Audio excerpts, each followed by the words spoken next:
Welcome back to Ferocious Education. This is Zed. This is my second video here onto the educational series, and this one is on lagging indicators. And there'll be a bit more regarding moving averages in the next video. So for lagging indicators, there are three that I usually work with, and they're the moving average band, which is this one here, and you might have seen it a lot in my videos. And then the second one is the VWAP, and then the third one is the MACD. Now, I'll go through basically introducing each one here. So just a quick look into the M bands. So the M bands really just are nothing but the 10 SMA and the 20 SMA together. And so they're just 10 period simple moving average and the 21. And the indicator that you use, basically, if the price is below that moving average band, they're more likely to get pulled back into it. But also the moving average band actually moves as well. So for instance, a price somewhere around here where it's far off, I expect it to somehow balance up and catch up with the moving band. So lagging indicators means that you don't know, they don't give you much information about the future per se, but they follow just a little bit delayed after with the stock price. But they still give you a little bit of a hint of what you might actually see based on the movements, historical movements, and averages. So they all deal with different kind of averages at this point. So for instance, looking something like a stock price around here, I expect it to drop down below, for instance, and so what you see is it flew off. So it's not completely accurate, but that was actually a pop. So for something like here, for instance, right? I expected it to go back up. If it flew up way beyond the moving average, then I expect it to drop down the next day, which it did.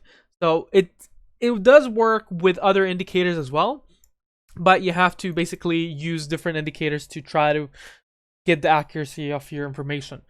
So the VWAP, basically what the VWAP does, it's the price multiplied by the volume over the volume. And so basically what institutions try to do is they try to sell above the VWAP somewhere like, for instance, here, and they try to buy under the VWAP. The reason is that they try not to really make a big impact into the market.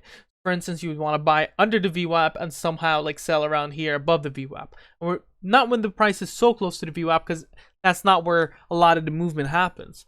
So for instance as well, it's just mainly about confirming movements rather than going straight on and just blindly buying it. So you can see somewhere around here, if you bought around here just because it's under the VWAP and it just drops even more, you're in big trouble. So it's just basic indicators that don't tell, there's no one single indicator that tells you buy or sell. The MACD here, this is one of my favorites, and it shows me a lot of information that I need.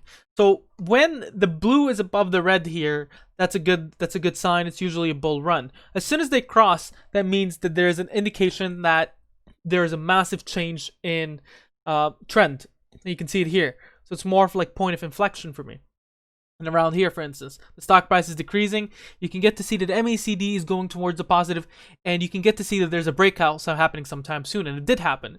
And perhaps I would sell somewhere around here, or somewhere around here. So either way of those two here, right? And what you need to do is look into the 1 hour period and then try to determine whether it's a good time to sell or not. But this is the 1 day period for the stock. So you get to see somewhere around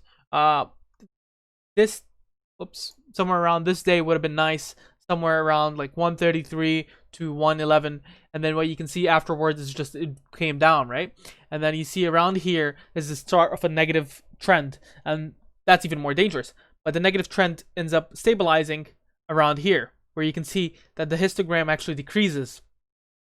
And then what happens is it kind of becomes stagnant around here, and it breaks and it increases a little here. And then you get to see one to positive. But it's just giving you a little bit of a hint into what's happening. The next video is going to move more about a bit more lagging indicators and the moving averages, as well as finding supports and resistance. Make sure that you like, subscribe, and share if you like this video. Have a good day.